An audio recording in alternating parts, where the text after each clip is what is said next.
Selamat datang para hadirin di kanal Sudut Pandang Usia Senja. Mari kita dengarkan kisah saya menolak memberikan seluruh gaji saya kepada ibu mertua. Dia malah meminta suami saya untuk meninggalkan saya di pinggir kota di tengah malam. Keesokan paginya, ketika dia menyesal dan kembali, semuanya sudah di luar kendali. Berhentilah.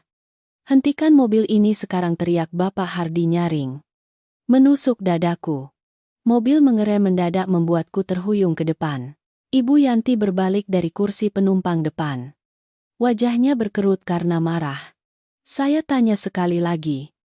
Kamu mau berikan kartu ATM itu atau tidak? 25 juta sebulan kamu sembunyikan. Mau jadi durhaka ya? Orang tua kamu di rumah mengajari kamu begitu ya? Saya meringkuk di kursi belakang. Saya menarik napas dalam-dalam. Berusaha menelan gumpalan pahit di tenggorokan. Suara saya tajam dan asing. Ibu, jangan libatkan orang tua saya dalam masalah ini. Saya sudah bilang berkali-kali. Kartu gaji saya harus saya pegang sendiri. Setiap bulan saya berikan uang belanja. Uang saku tidak kurang 1 sen pun. Dan cicilan bank bulanan. Biaya listrik. Biaya layanan. Kalau bukan saya yang urus, siapa lagi kalau ibu pegang? Semua kartu saya. Setiap bulan kita sekeluarga mau minum air saja ya. Kamu berani melawan saya ya? Ibu Yanti melotot. Urat di lehernya menonjol. Dia membanting tangannya ke dashboard. Rumah ini rumahnya Hardi. Kamu datang sebagai menantu. Jadi uang kamu juga uang rumah ini. Perempuan baru kemarin sore sudah berani menuntut kemandirian ekonomi. Gaji Hardi 8 juta saya pegang. Sekarang kamu serahkan juga kartu kamu biar saya satukan jadi satu. Kalau sakit ada yang diurus. Saya tahu betul kebiasaan boros kamu. Kesabaranku benar-benar putus. Kekecewaan yang terpendam selama 3 tahun meluap hingga ke ubun-ubun. Aku menegakkan badan tanpa sungkan lagi. Ibu berbicara seolah-olah ibu pintar. Ya, 70% uang tabungan saya gunakan untuk rumah itu. Orang tua saya. Karena kasihan melihat putri mereka bekerja keras. Bahkan sampai menarik tabungan pensiun mereka sebesar 200 juta lagi. Sementara uang Bapak Hardi, ibu pegang semuanya. Tidak tersisa 1 sen pun. Bulan lalu saya baru saja memberikan ibu 10 juta untuk biaya hidup. Ibu di mulut bilang mau menabung. Tapi diam-diam ibu gunakan untuk berjudi dan melunasi utang Bapak Tono. Ibu kasihan pada anak bungsu ibu. Lalu ibu suruh kami sekeluarga makan tahu rebus selama setengah bulan penuh. Sekarang ibu minta pegang kartu gaji saya juga untuk membiayai adik ipar yang pemalas itu. Ibu berencana memeras habis darah saya baru puas. Ya, kamu berani memfitnah saya. Ya memfitnah Tono ya terkena pada inti masalah. Ibu Yanti menjadi gelagapan lalu berubah menjadi sangat marah. Dia mencondongkan tubuh ke belakang dan menampar bahuku. Sakit sekali. Hardi, kamu lihat istrimu ini, mengasuh ular dalam selimut. Kamu biarkan dia naik ke kepala ibumu begini ya? Saya memegang bahu saya. Menoleh meminta bantuan pria yang duduk membeku di kursi pengemudi. 3 tahun lalu, Hardi pernah berlutut di kakiku. Bersumpah akan melindungiku seumur hidup. Tapi sekarang, sayang, kamu bicara begitu pada ibu. Ya Hardi menggerutu. Tidak berani menatap mataku. Suaranya pengecut dan licik. Ibu pegang uang juga untuk kita berdua. Tidak rugi. Kamu sebagai istri dan menantu tidak bisa mengalah sedikit pada ibu. Ya berikan saja kartu. Itu biar masalahnya selesai. Daripada tengah malam begini kamu membuat keributan dan menjadi bahan tertawaan orang. Perempuan yang sudah menikah. Jangan terlalu perhitungan dan kaku. Aku tertawa. Tawa pahit bergema di dalam kabin mobil yang pengap. Kata-katanya seperti ribuan jarum menusuk hatiku. Apakah aku belum cukup bersabar selama bertahun-tahun ini? Aku seorang manajer supermarket. Berdiri sampai kakiku pegal dari jam 7 pagi sampai jam 9 malam hanya untuk mendapatkan uang dengan jujur. Sedangkan dia, pagi berangkat kerja, sore pulang kerja, menjadi pegawai administrasi yang santai, menyerahkan seluruh gajinya kepada ibunya, lalu pulang ke rumah dan bersantai di sofa menunggu aku melayaninya. Dia begitu pengecut sampai tidak bisa melindungi istrinya sendiri. Malah bersekongkol untuk memeras aku. Aku tidak akan memberikan kartu itu. Tidak akan pernah. Jangan kasih. Pergi, sana, Ibu Yanti berteriak sampai suaranya serak. Kalau kamu tidak kasih, jangan harap kamu bisa menginjakkan kaki lagi di rumah ini. Usir dia, Hardi. Buka pintu mobil dan usir dia. Biar dia mati kedinginan di jalan.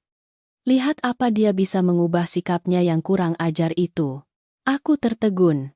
Di sekelilingku adalah jalan raya yang gelap gulita dan sepi. Tidak ada rumah penduduk. Tidak ada orang yang lewat. Kamu mau mengusirku dari mobil di tengah malam? Begini, aku menatap Hardi. Berharap menemukan sedikit nurani terakhir seorang suami. Tapi tidak. Hardi melirik ibunya yang sedang pura-pura terengah-engah memegang dada. Lalu menoleh padaku dan membentak. Ini karena kamu keras kepala saja. Kamu turun dari mobil. Kecuali, kamu buang sifat egois itu dan berikan kartu itu. Kalau tidak, jalan kaki saja dan merenung. Setelah mengatakan itu, dia menegakkan badan. Membuka kunci pintu di sampingku. Angin malam menusuk tulang. Ibu Yanti tidak ragu-ragu.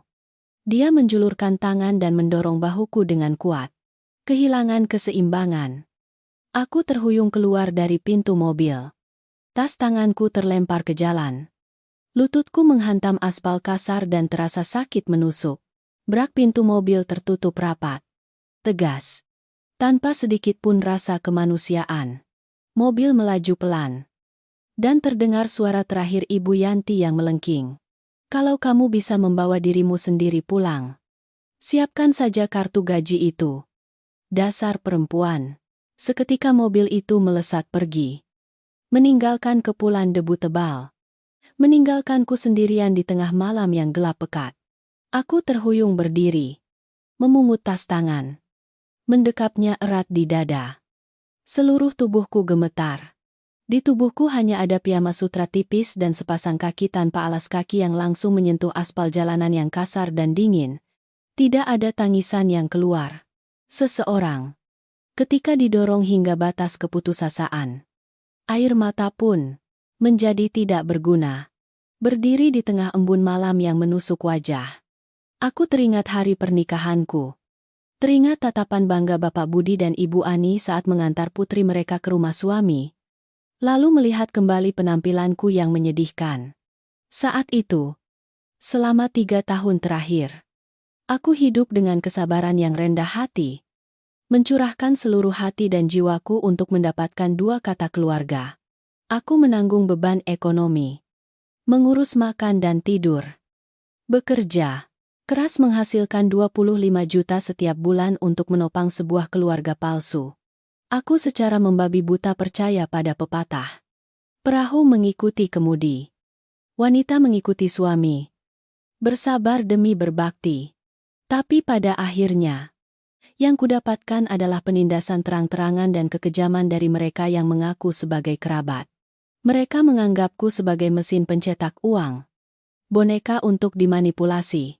Mereka memeras tenagaku. Menghancurkan martabatku.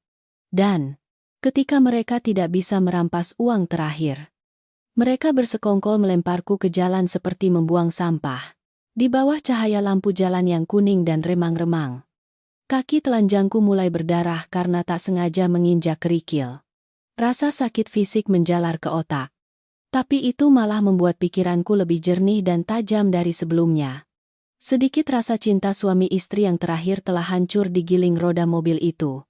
Kesabaran bodoh putri telah mati di jalan raya yang dingin ini. Aku meraba kartu ATM yang kaku di saku. Mulai besok, aku akan sendiri menuntut kembali setiap tetes keringat dan air mata. Menuntut kembali rumah dan martabatku. Balas dendam terbaik bukanlah berteriak atau menangis, melainkan menggunakan hukum dan ketegasan untuk membuat mereka yang merendahkanmu membayar mahal atas pengkhianatan mereka. Aku menarik napas dalam-dalam menghirup udara embun malam dan rumput liar di tepi jalan. Menggenggam erat tali tas tangan. Menggertakkan gigi dan melangkah maju menuju cahaya remang-remang kawasan perkotaan.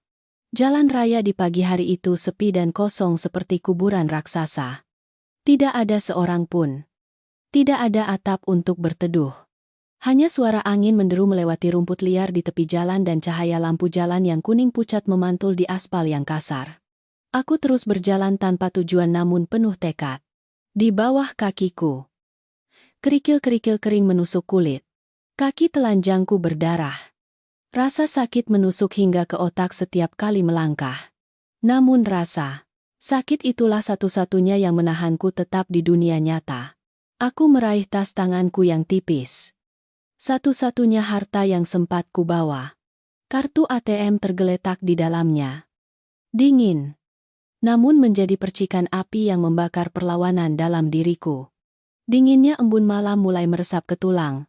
Piyama sutra menempel erat di tubuhku yang gemetar. Aku berhenti. Gemetar. Mengeluarkan ponselku dengan harapan bisa meminta bantuan. Namun Tuhan seolah mempermainkan. Layar berkedip menunjukkan angka 10% baterai lalu mati. Suhu yang rendah. Ditambah baterai lama yang sudah terkuras. Harapan terakhir. Layar hitam memantulkan wajahku yang pucat. Tamatlah. Aku tersenyum pahit. Menyimpan ponselku ke dalam tas. Tidak apa-apa. Berjalan 10 kilometer. 20 kilometer pun aku akan berjalan. Orang yang sudah melangkahi pintu neraka. Apalagi yang harus ditakuti dari kegelapan malam. Tiba-tiba dari belakang. Seberkas cahaya terang menyapu betis saya. Membayangi tubuh kurus saya di jalan aspal. Suara mesin mobil yang berat perlahan mendekat lalu perlahan mengurangi kecepatan. Jantungku berdebar kencang. Di tengah jalan lingkar yang sepi dan terkenal berbahaya ini, sebuah mobil sengaja berhenti di samping seorang wanita yang berjalan sendirian sekitar pukul 2 pagi. Itu bukan pertanda baik. Aku mengencangkan tali tas tangan. Mundur 2 langkah secara naluriah. Merapat ke pembatas jalan. Mataku penuh kewaspadaan. Itu adalah SUV hitam. Kaca jendela kursi penumpang depan perlahan turun. Memperlihatkan wajah seorang pria asing. Di bawah cahaya lampu jalan yang remang-remang. Samar-samar aku melihat dia berusia sekitar 40 tahun. Memakai kacamata berbingkai tipis. Mengenakan kemeja biru muda yang sedikit kusut setelah perjalanan panjang. Halo. Nona berjalan kaki di tengah malam begini di jalan lingkar ini sangat berbahaya. Mobil Nona rusak di mana? Atau ada masalah apa? Suaranya dalam dan jelas namun tidak terburu-buru. Membawa ketenangan yang aneh. Saya mundur selangkah lagi. Suara saya waspada bercampur dengan rasa gemetar karena kedinginan. Saya tidak apa-apa. Saya sedang menunggu keluarga menjemput. Terima kasih, Bapak. Pria itu sedikit mengernyit. Tatapannya menyapu cepat. Piyama tipis dan kaki tanpa alas kakiku yang berdarah. Dia tidak terburu-buru. Hanya menghela napas pelan. Tangannya mengetuk ringan setir. Menunggu keluarga tapi ponsel mati. Kaki berjalan tanpa alas kaki dan berdarah. Jalan ini pada jam segini hanya ada truk-truk jarak jauh yang melaju. Sopirnya lelah atau mengantuk. Belum lagi keamanan di daerah ini tidak bagus. Nona jangan takut. Saya bukan orang jahat. Saya seorang pengacara. Baru saja pulang dari perjalanan dinas di luar kota. Kalau Nona tidak keberatan, naiklah ke mobil. Saya antar Nona ke daerah yang ada rumah penduduk atau kantor polisi yang terang. Daripada Nona jalan kaki begini tidak baik. Hatiku mencelos. Wajahku pucat. Kata pengacara dan sikapnya yang santun sebagian menghilangkan penghalang terakhir dalam diriku. Terlebih lagi, hawa hangat yang memancar dari AC di dalam mobil melalui jendela yang terbuka sebagian adalah godaan yang tak tertahankan saat ini. Jika terus berjalan kaki, aku mungkin akan pingsan karena kedinginan sebelum menemukan cahaya kota. Baiklah. Kalau begitu, saya merepotkan Bapak untuk tumpangan sebentar. Aku menggigit bibirku pelan. Dengan ragu menarik pintu dan masuk ke kursi belakang. Mobil melaju dengan tenang dan stabil. Interiornya berbau kopi panggang dan dokumen. Pria asing itu tidak bertanya-tanya. Dia hanya diam-diam meraih jaket wol abu-abu gelap yang tersampir di kursi penumpang depan dan memberikannya ke belakang. Nona pakai saja dulu untuk menghangatkan badan. Suhu AC mobil saya sedikit rendah. Dia melihat melalui kaca spion. Nona mau kemana, ke rumah kerabat atau terminal? Aku menerima jaket itu. Aroma maskulin yang bersih dan bahan kain yang tebal menghangatkan seluruh tubuhku yang kaku. Air mata tiba-tiba mengalir. Tapi aku berusaha menelannya. Orang asing yang lewat saja bisa merasa kasihan pada kaki telanjangku. Namun, suamiku sendiri rela mengusirku ke jalan di tengah malam, hanya karena beberapa puluh juta rupiah. Terima kasih, Bapak. Suaraku tercekat. Bapak tidak perlu mengantar saya pulang. Tolong antar saya ke minimarket 24 jam di kota saja. Ponsel saya mati. Saya perlu meminjam telepon untuk menghubungi orang tua saya. Baik. Dia mengangguk singkat. Fokus pada kemudi. Selama 15 menit berikutnya, dia diam 1000 bahasa. Tidak ada pertanyaan ingin tahu tentang alasan mengapa aku berada dalam situasi menyedihkan ini. Kepekaan itu membuatku merasa dihormati. Sesuatu yang telah sepenuhnya direnggut dariku di rumah mertua. Mobil berbelok ke jalan utama di pusat kota. Perlahan menepi dan berhenti di depan minimarket yang terang benderang. Cahaya lampu neon putih yang memancar dari dalam memberiku rasa aman yang aneh. Aku segera melepas jaket dan mengembalikannya. Berniat mengucapkan terima kasih lalu turun. Tetapi pria itu dengan cepat membuka dompetnya, mengeluarkan 2 lembar uang 100.000 rupiah dan meletakkannya di sandaran tangan di antara 2 baris kursi. Disertai dengan secari kartu kecil. Nona, ambil uang ini. Masuk ke dalam, beli segelas air panas untuk minum. Pinjam telepon karyawan untuk menghubungi keluarga. Sisa uangnya bisa beli sandal plastik sementara. Kaki Nona sudah hancur begitu. Aku terkejut. Buru-buru melambaikan tangan menolak. Tidak. Bapak. Bapak sudah menolong saya dengan memberi tumpangan saja sudah sangat besar. Saya sama sekali tidak bisa menerima uang Bapak. Dia berbalik menatapku. Suaranya tajam, namun penuh pengertian. Ambillah. Saat sedang kesulitan seperti ini, harga diri tidak akan menghangatkanmu. Ini kartu nama saya. Anggap saja saya meminjamkan Nona uang darurat. Ketika hidup Nona sudah stabil lagi, Nona bisa transfer kembali 200.000 ini kepada saya.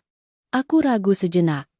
Akhirnya dengan gemetar mengulurkan tangan menerima uang dan kartu nama itu.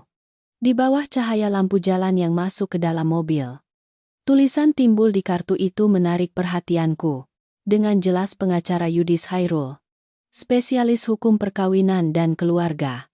Jantungku tiba-tiba berdebar kencang.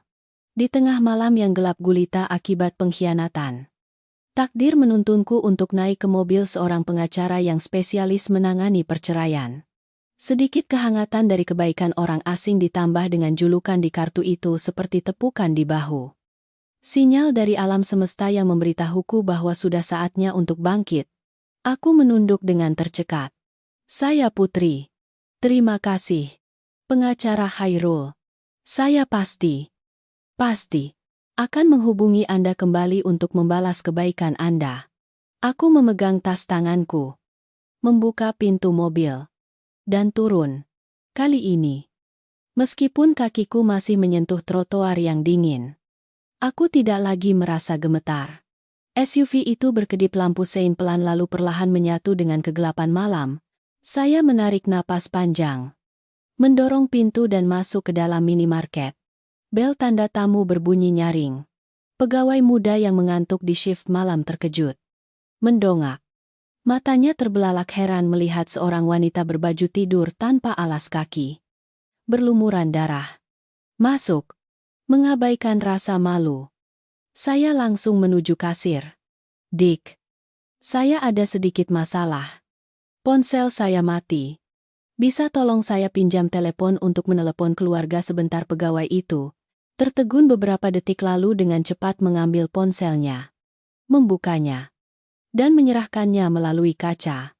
Tiba-tiba mengingat deretan nomor yang familiar. Tangan saya gemetar mengangkat telepon ke telinga. Suara tutut berdering perlahan di tengah keheningan toko. 3 kali dering. Di ujung sana ada yang mengangkat. Suara batuk kering yang familiar terdengar serak karena mengantuk. Halo. Siapa menelepon jam segini?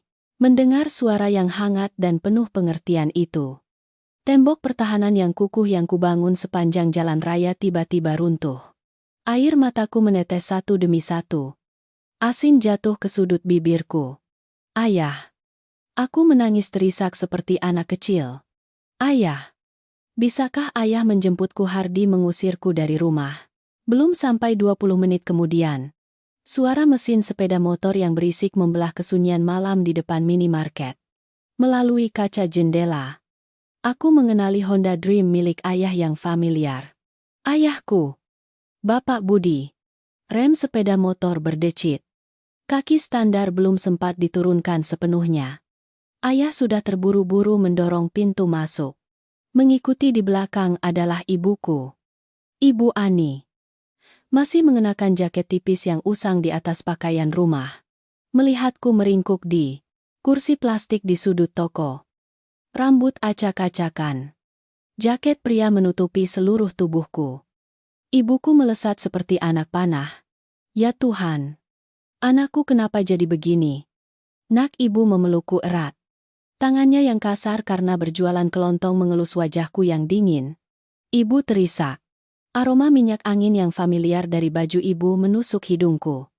Membuatku merasa sangat sedih. Aku menundukkan kepala di bahunya. Terisak. Ayahku berdiri membeku 2 langkah jauhnya. Tatapannya tidak terpaku pada wajah pucatku, melainkan tertuju pada kaki tanpa alas kaki yang penuh lumpur dan berdarah merah segar. Rahang ayah mengeras. Tangan kurus ayah yang penuh urat hijau seorang guru tua mengepal erat. Gemetar. Beliau bergumam. Suaranya serak. Menahan amarah yang mengerikan. Anak tidak tahu diri itu. Dia berani membuang putriku ke jalan seperti ini. Ya? Beliau melangkah mendekat. Melepas jaket tebal yang sedang dipakainya. Menyampirkannya lagi di bahuku. Lalu membungkuk. Mengambil sepasang sandal jepit yang baru saja dibelinya dalam perjalanan. Dan sendiri memasangkannya ke kakiku yang berdarah. Berdirilah. Nak. Pulanglah. Ada ayah dan ibu di sini. Jangan takut pada siapapun. Sepeda motor butut itu membawa 3 orang diam-diam menembus jalan-jalan sepi di Jakarta. Angin malam menerpa wajah. Tapi pelukan erat, ibu dari belakang dan punggung kokoh ayah di depan membuatku merasa damai. 3 tahun menjadi menantu. Aku telah lupa bagaimana rasanya dilindungi. Sesampainya di rumah petak yang terletak di belakang toko kelontong kecil. Jam sudah menunjukkan hampir pukul 3 pagi. Ibuku terburu-buru mengambil kotak P3K.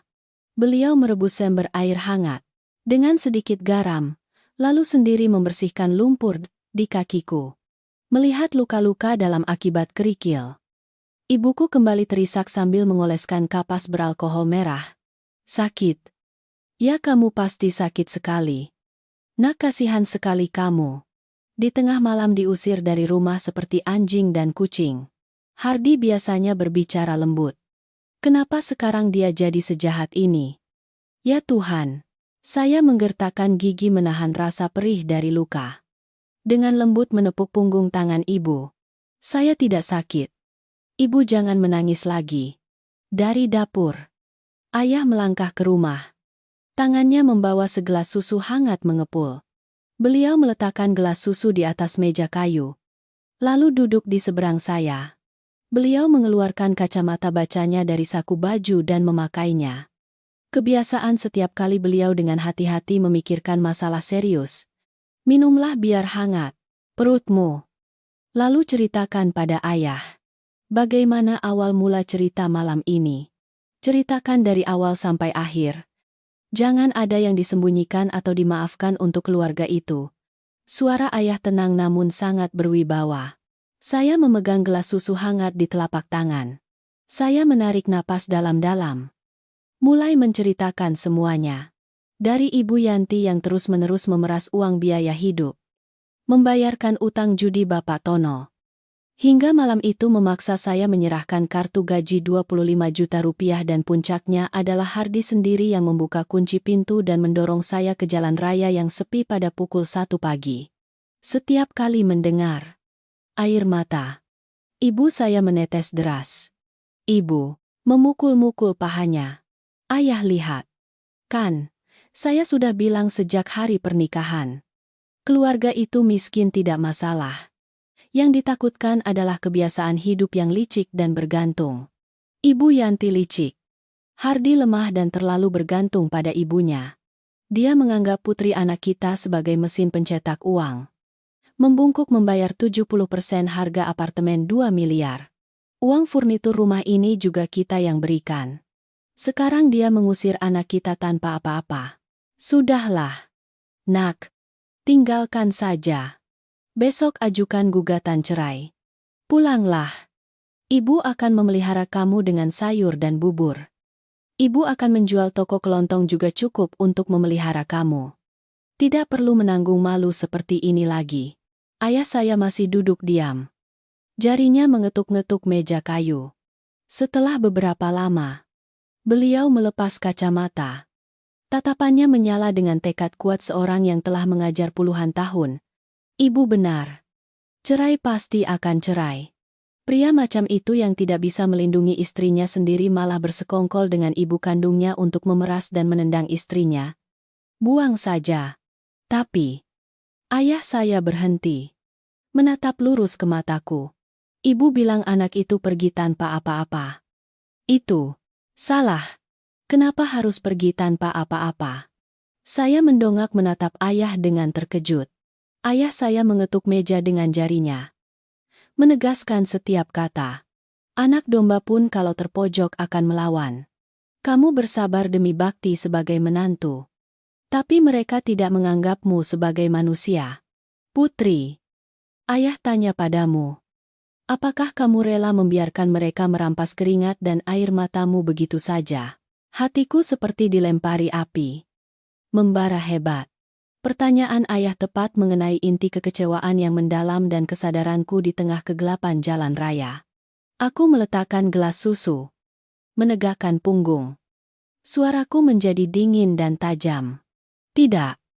Ayah. Saya sama sekali tidak rela. Rumah itu adalah hasil keringat dan air mata saya. Saya bekerja sebagai manajer di jaringan supermarket. Berdiri sampai kaki saya pegal selama bertahun-tahun. Ditambah lagi uang pensiun ayah dan ibu yang dikeluarkan untuk saya. Kenapa saya harus memberikannya kepada Ibu Yanti untuk dinikmati saya akan bercerai?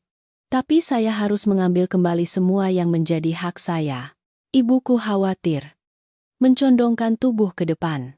Tapi, nak, Ibu Yanti itu licik sekali. Apalagi ada si Tono yang pemalas. Kamu sebagai wanita, bagaimana bisa melawan mereka? Jangan-jangan mereka berani berbuat nekat. Kalau mereka berani berbuat nekat, ada hukum yang akan mengurusnya. Ayahku memotong perkataan ibu. Zaman sekarang ini masih ada saja kebiasaan merampok di siang hari seperti itu. Putri ayah hidup dengan baik. Punya pekerjaan. Berpendidikan. Semuanya harus jelas. Bukti pembelian rumah. Mutasi rekening. Cicilan bank bulanan. Apakah kamu masih menyimpannya?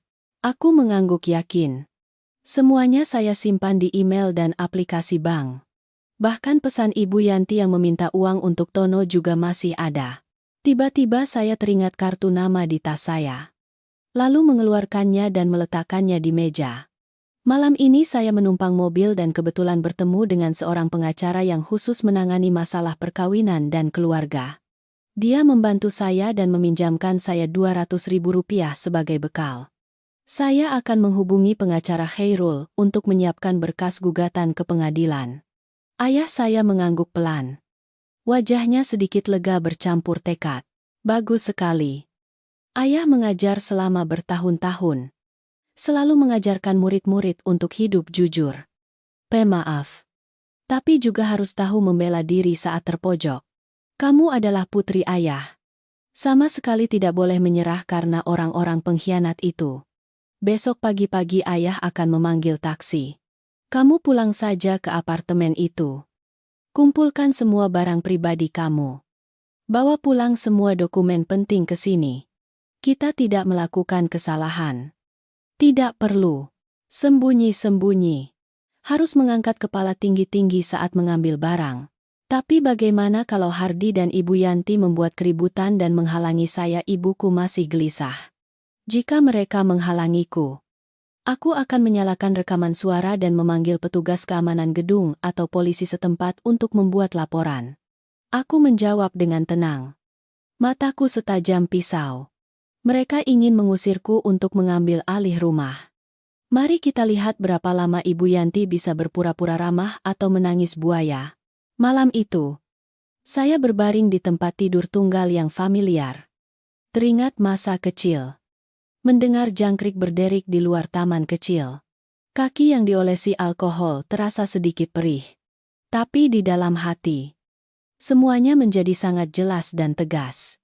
Saya bukan lagi putri. Menantu yang selalu menunduk sabar, rendah diri, atau mengalah demi dua kata keluarga. Besok pagi, rumah palsu yang selama ini saya rawat akan resmi menyambut badai. Pukul 8 pagi. Sinar matahari pagi yang redup masuk melalui jendela kamar tidur di rumah orang tuaku. Aku baru selesai berganti pakaian rapi. Mengikat rambutku rapi. Ketika ponselku berdering, tertera nama Hardi di layar. Aku menarik napas. Menekan tombol terima panggilan dan mengaktifkan speaker. Bagaimana? Sudah merasakan akibatnya setelah semalaman berkeliaran di jalan. Suara Hardi terdengar licik. Membawa kesan merendahkan dan memuakan. Ibu sudah bilang, demi hubungan suami istri, aku beri kamu kesempatan terakhir. Nanti aku jemput. Kamu naik mobil, lalu serahkan kartu gaji ke ibu untuk diurus. Kalau kamu nurut dan minta maaf, ibu akan memaafkan kejadian semalam. Aku sedikit menyeringai. Tidak membiarkannya menyelesaikan kalimatnya. Tidak perlu. Tetap di sana saja. Aku sedang dalam perjalanan untuk mengemasi barang-barang. Setelah mengatakan itu, aku langsung menutup telepon dan memblokir nomornya. Ayah Budi sudah memanggil taksi yang menunggu di depan toko kelontong. Aku membawa tas kosong. Masuk ke dalam mobil dengan mentalitas paling dingin dan tenang yang pernah ada. Pukul 08.45, aku mendorong pintu masuk ke apartemen lantai 12 yang familiar. Rumah senilai 2 miliar rupiah yang kubangun sendiri siang malam. Hemat-hemat membayar 70% dari harga beli. Sendiri memilih setiap perabot. Kini terasa asing dan membuatku merinding. Di ruang tamu, Hardi sedang duduk bersilang kaki sambil menjelajahi ponselnya.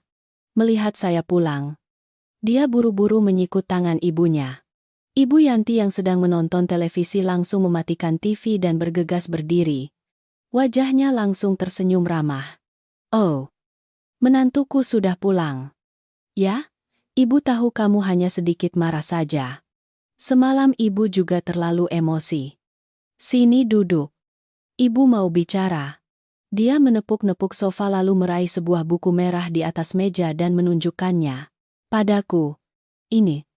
Ibu sebenarnya mau menyembunyikannya. Tapi sudahlah. Hari ini, ibu beritahu kamu.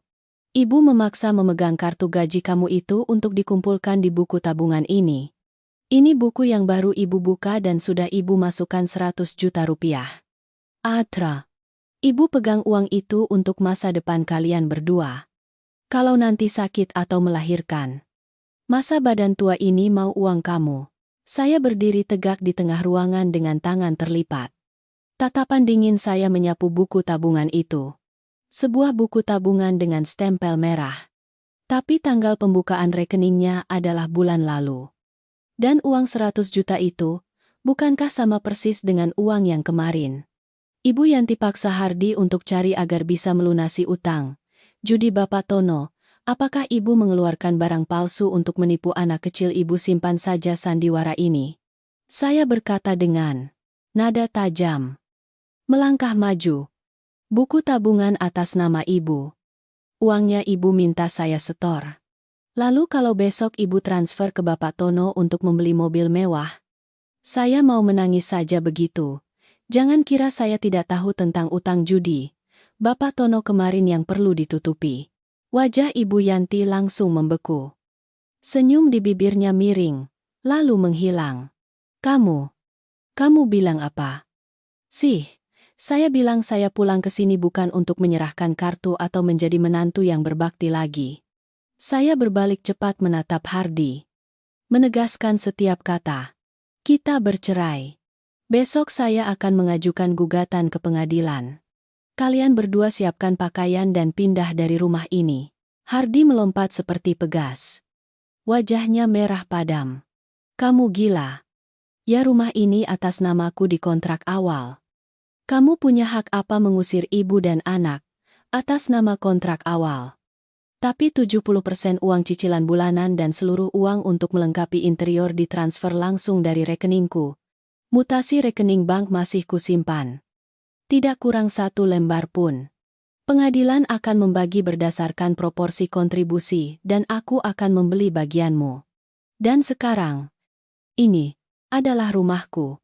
Aku berhak meminta orang yang tidak diundang untuk pergi. Ketegasanku seperti menusuk sarang lebah. Topeng palsu itu runtuh. Ibu Yanti menjerit melolong dan menerjang. Meraih bahuku. Mengguncangku dengan kuat. Dasar wanita ini. Kamu mau merebut rumah anakku. Ya, kamu kurang ajar. Hari ini aku harus memberimu pelajaran. Aku menggunakan kekuatan untuk menghempaskan tangannya. Kehilangan keseimbangan. Ibu Yanti terhuyung mundur. Matanya memerah dan melotot seperti binatang buas yang terpojok. Tiba-tiba dia berbalik dan melesat masuk ke kamarku. Rumahmu. Ya, barangmu. Ya, akan kuhancurkan semuanya. Lihat apa yang bisa kamu lakukan padaku, Sra. Terdengar suara pecah yang nyaring. Aku terkejut dan berlari masuk ke lantai kayu. Kotak perhiasan kayu berukir mutiara. Hadiah pusaka tak ternilai dari Ibu Ani di hari pernikahanku telah dibanting tanpa ampun oleh Ibu Yanti ke lantai. Kotak kayu itu retak. Gelang giok ukiran tangan tergeletak pecah menjadi 3 bagian. Hatiku mencelos. Itu bukan hanya harta. Itu adalah kenangan. Adalah kasih sayang seorang ibu yang berhemat untuk putrinya yang menikah. Ibu Yanti berdiri di sana terengah-engah. Bertolak pinggang. Tersenyum sinis. Nah, laporkan saja ke polisi. Menantu melaporkan ibu mertua ke polisi. Ya, lihat saja nanti. Orang-orang akan mencaci maki kamu atau saya. Hardi berlari mengikuti masuk. Melihat pemandangan barang pecah belah juga sedikit panik. Tapi sifat pengecutnya kembali membuatnya membela diri. Ibu. Sudahlah. Masalah bisa diselesaikan. Ibu sedang marah. Jangan membantah terus dan menambah masalah. Daripada berteriak dan menangis kesakitan atau terlibat perkelahian seperti yang mereka bayangkan. Saya perlahan mengeluarkan ponsel dari tas. Layar masih menyala terang. Aplikasi perekam suara sudah berjalan selama 15 menit terakhir. Saya menjelaskan dengan tegas. Menjaga suara saya dingin tanpa sedikit pun getaran. Bapak Hardi. Gelang giok ini ibu saya beli seharga 15 juta rupiah. Kwitansi dari toko perhiasan masih saya simpan di brankas. Rumah ini dilengkapi kamera di ruang tamu dan ponsel. Saya tadi sudah merekam seluruh ancaman ibu Anda. Pasal 143 KUHP tentang perusakan atau pengerusakan barang dengan sengaja mengatur dengan jelas bahwa kerugian di atas 2 juta rupiah sudah cukup untuk menjadi dasar tuntutan pidana. Apalagi 15 juta rupiah. Wajah Ibu Yanti sedikit pucat. Tapi dia masih berusaha membantah dengan keras. Kamu mengancam siapa? Kamu pikir polisi punya banyak waktu untuk mengurus masalah ibu mertua dan menantu bertengkar? Polisi memang tidak punya banyak waktu untuk menyelesaikan konflik keluarga. Tapi mereka harus menangani kasus perusakan properti dengan bukti-bukti yang jelas seperti ini. Saya menekan tombol simpan rekaman suara. Lalu langsung mengirimkan file cadangan ke email pribadi saya tepat di depan mereka. Sekarang. 1. Bapak Hardi segera transfer 15 juta rupiah ke rekening saya. 2. Saya akan menekan tombol telepon 113, dan hanya dalam 10 menit polisi akan datang ke rumah untuk membuat laporan dan mengundang ibu Anda ke kantor polisi untuk minum teh. Anda pilih sendiri. Hardi berkeringat dingin. Dia bekerja sebagai pegawai administrasi di instansi pemerintah. Paling anti dengan masalah hukum. Apalagi jika ibu kandungnya didatangi polisi, kariernya bisa hancur. Dia panik, mengeluarkan ponselnya, menarik tangan Ibu Yanti, dan membentak keras. Ibu melakukan apa sih? Kenapa tiba-tiba menghancurkan barangnya? Lalu dia menoleh padaku. Suaranya melemah seperti anak ayam. Putri, aku transfer sekarang. Kamu, jangan lapor polisi sampai heboh dan mempengaruhi pekerjaanku. Transfer saja sekarang. Saya tidak punya banyak waktu untuk berdiri di sini melihat kamu berakting. Saya menjawab singkat.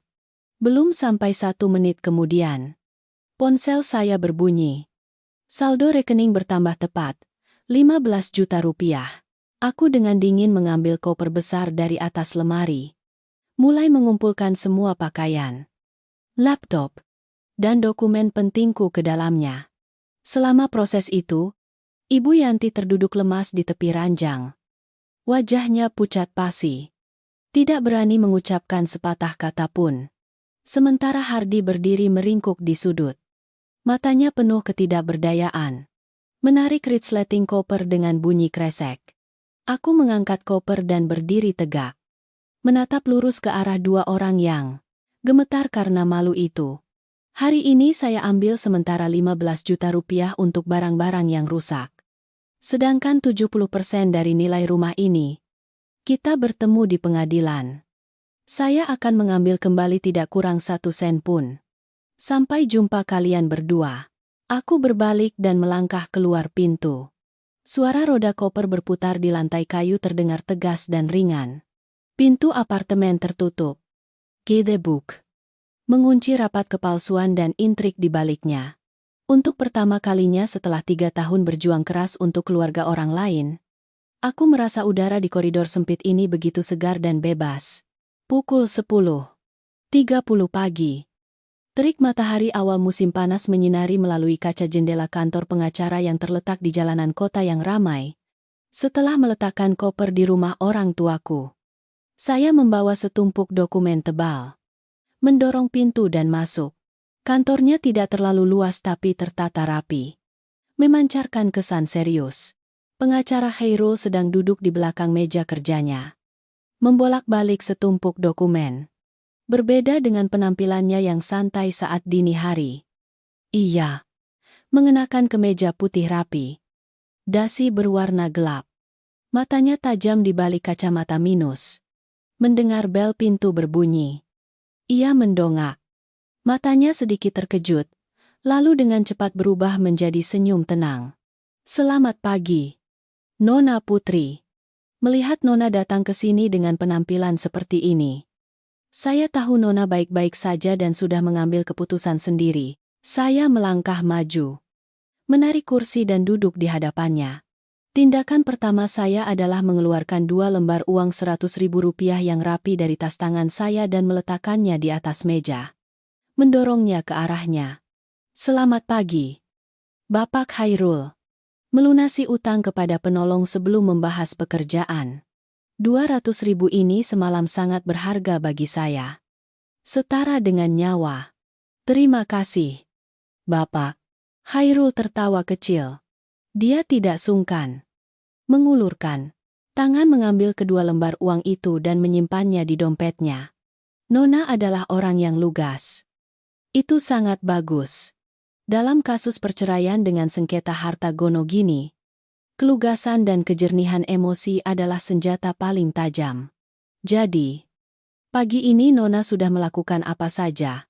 Saya meletakkan setumpuk berkas di atas meja, melepas klip penjepit, mengeluarkan setumpuk dokumen yang telah ditandai dengan stabilo dengan hati-hati dan sebuah flash disk kecil.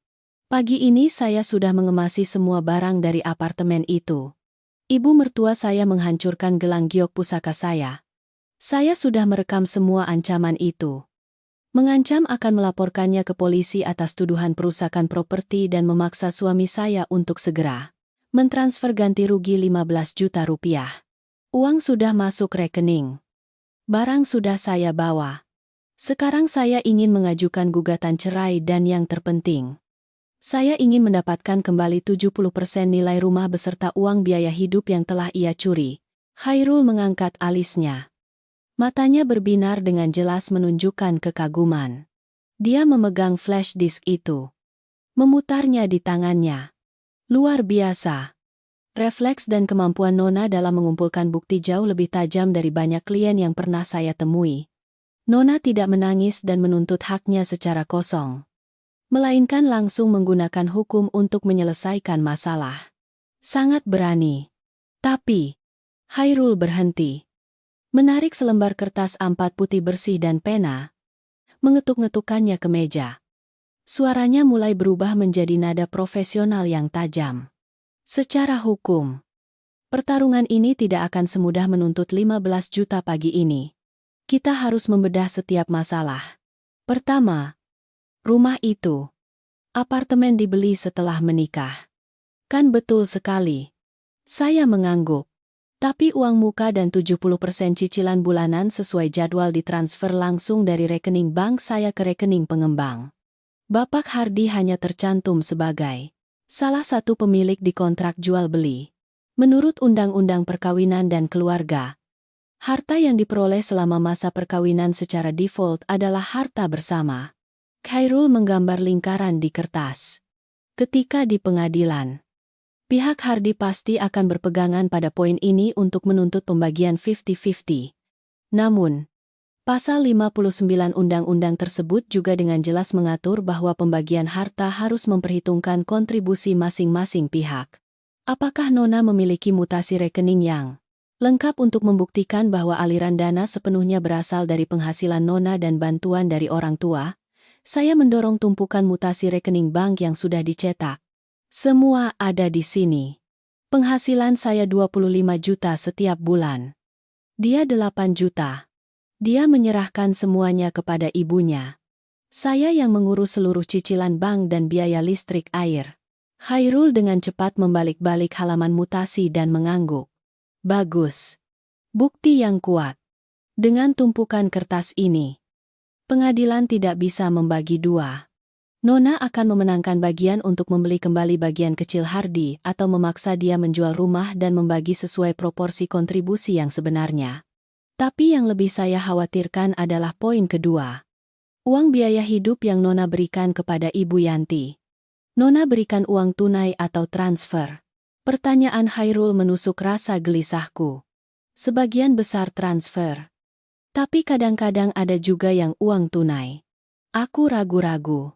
Dalam setiap transaksi transfer, saya selalu menuliskan keterangan Putri membayar belanja bulanan atau Putri membayar uang makan. Keterangan yang jelas adalah keuntungan. Khairul melingkari satu baris di mutasi rekening. Tapi Nona bilang Ibu Yanti menggunakan uang itu untuk diberikan kepada adik ipar Nona, Tono, untuk berjudi. Apakah Nona punya bukti? Aku menggigit bibirku, menggelengkan kepala pelan. Saya hanya mendengar mereka bertengkar dan terungkap. Dan semalam dia memaksa saya menyerahkan kartu gaji untuk melunasi utangnya. Saya tidak punya dokumen yang membuktikan dia mentransfer uang kepada Tono. Khairul bersandar di kursi, menjalin 10 jari tangannya. Tatapannya dalam. Ini adalah poin kuncinya. Jika Nona hanya menuduh tanpa bukti, pengadilan akan menolak karena kurangnya dasar. Kita harus bermain kartu terbuka. Saya akan mengajukan permohonan kepada pengadilan untuk menerapkan langkah pengumpulan bukti dengan meminta mutasi seluruh rekening bank Ibu Yanti dan Hardi selama 2 tahun terakhir. Jika ada aliran dana yang tidak wajar yang ditransfer dari rekening Ibu Yanti ke Tono atau disetorkan ke rekening perjudian, kita akan memiliki bukti untuk menunjukkan bahwa dia mengalihkan aset dan menggunakan kontribusi bersama keluarga untuk tujuan yang salah. Saat itu, Hardi akan dipaksa untuk mengembalikan atau dikurangi dari bagian harta yang dibagi dari rumah itu. Saya mendengarkan Khairul menganalisis dengan jelas setiap simpul yang terurai. Kekecewaan yang selama ini terpendam kini menemukan jalan keluar yang jelas melalui hukum. Saya mengerti. Saya akan mencari kembali semua pesan WhatsApp. Rekaman pertengkaran lama yang menyebutkan pembayaran utang Tono sebagai bukti tambahan. Saya menjawab dengan tegas. Khairul tersenyum puas. Tetapi senyumnya dengan cepat memudar. Dia condong ke depan. Suaranya menjadi lebih rendah. Membawa peringatan serius. Nona Putri. Secara berkas kita sudah berada di jalur yang benar. Tapi saya harus mengingatkan Nona untuk mempersiapkan mental menghadapi pertempuran kotor di luar pengadilan. Orang-orang yang terbiasa memeras. Ketika melihat mangsanya melawan dan akan merebut mangsa enak mereka, mereka akan menjadi gila. Ibu Yanti bukanlah orang yang memahami hukum. Dia akan menggunakan hukum jalanan dan keributan. Khairul menunjuk ke kertas. Dia kehilangan sumber uang. Anak bungsunya sedang dikejar-kejar rentenir. Sebentar lagi dia akan menerima panggilan pengadilan. Dia tidak akan membiarkan Nona tenang. Nona bekerja sebagai manajer jaringan supermarket. Kan, itu adalah lingkungan bisnis jasa yang sangat menghargai citra. Nona harus siap mental untuk kemungkinan dia datang ke tempat kerja untuk membuat keributan, menangis, dan berperan sebagai ibu mertua yang malang yang diusir dari rumah oleh menantu yang durhaka. Prediksi Khairul membuatku sedikit bergidik. Tetapi bukan karena takut, melainkan karena itu terlalu nyata. Kebiasaan ibu mertuaku yang suka mengamuk dan membuat keributan sudah cukup kurasakan di rumah. Membawanya ke siang hari bolong untuk merusak pekerjaanku adalah hal yang sepenuhnya berani dia lakukan. Aku menarik napas panjang. Punggung batuk, tegak. Membalas tatapan Khairul dengan ketenangan yang menakutkan. Aku tidak takut pada kehormatan palsu dari bakti menantu. Aku sudah membuangnya di jalan raya malam itu. Jika dia berani datang ke supermarket untuk membuat keributan, aku akan memberinya dan keluarga palsu itu pelajaran tentang bagaimana rasanya senjata makan tuan. Pengacara Khairul, silakan ajukan gugatan. Di luar pengadilan aku akan menghadapinya sendiri. 3 hari setelah pertemuan penting dengan pengacara Khairul berakhir, saya secara resmi mengajukan gugatan cerai secara sepihak ke pengadilan.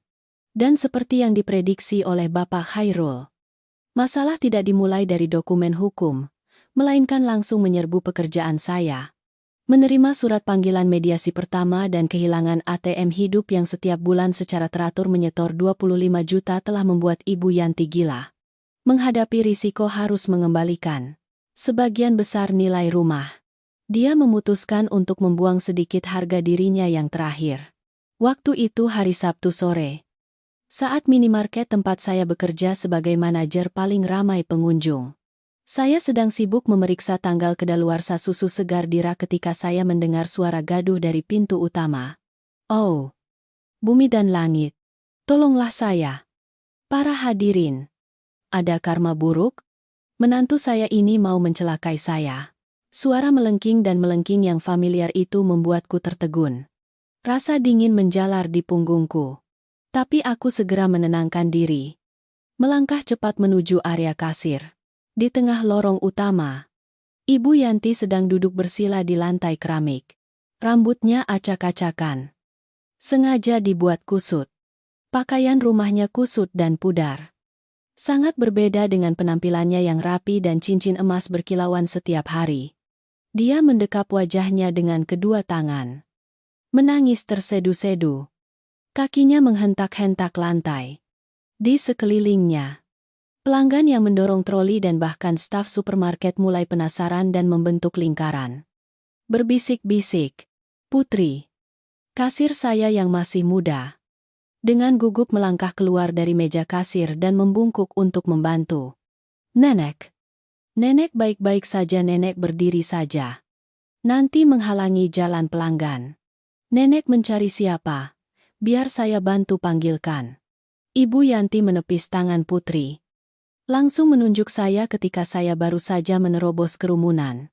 Air mata dan ingus membasahi wajahnya. Suaranya melengking menuduh. Mencari siapa? Saya mencari manajer kalian itu. Putri itu. Wajahnya bersih. Pakaiannya rapi begitu. Tapi dia itu iblis betina. Dia sombong karena menghasilkan uang. Dia meremehkan suaminya. Dia memukuli ibu mertuanya lalu mengusir saya dan anak saya dari rumah untuk membawa pulang pria lain. Orang tuanya guru. Tapi melahirkan anak yang bejat dan tidak tahu malu. Tatapan prihatin. Penasaran. Bercampur dengan penghakiman tajam dari kerumunan segera tertuju padaku. Bisikan-bisikan mulai riuh. Menyelinap ke telinga. Manajer di sini. Ya kelihatannya baik-baik saja. Tapi ternyata memukuli ibu mertua malang sekali keluarga yang mendapatkannya. Aduh. Zaman sekarang. Menantu merasa menghasilkan uang bisa seenaknya menindas keluarga suami. Kasihan sekali nenek itu. Pasti sangat menderita sampai datang ke tempat kerja untuk membuat keributan begini. Jika itu Putri beberapa hari lalu. Mungkin aku sudah panik. Wajahku memerah karena malu atau buru-buru merendahkan suara. Memohon padanya untuk masuk ke ruang penyimpanan agar menyembunyikan masalah keluarga. Tapi malam saat kakiku telanjang di jalan raya yang dingin itu telah membunuh kelemahan itu. Peringatan pengacara Khairul tentang perang kotor melintas di benakku. Menghela napas dalam-dalam. Berdiri tegak. Dagu sedikit terangkat. Melangkah mantap hingga berdiri tepat di depan Ibu Yanti. Putri. Ambilkan pengeras suara genggam yang digunakan untuk mengumumkan promosi. Aku memerintahkan kasir muda yang sedang terpaku karena takut dengan suara dingin. Putri terkejut. Bergegas masuk ke meja kasir.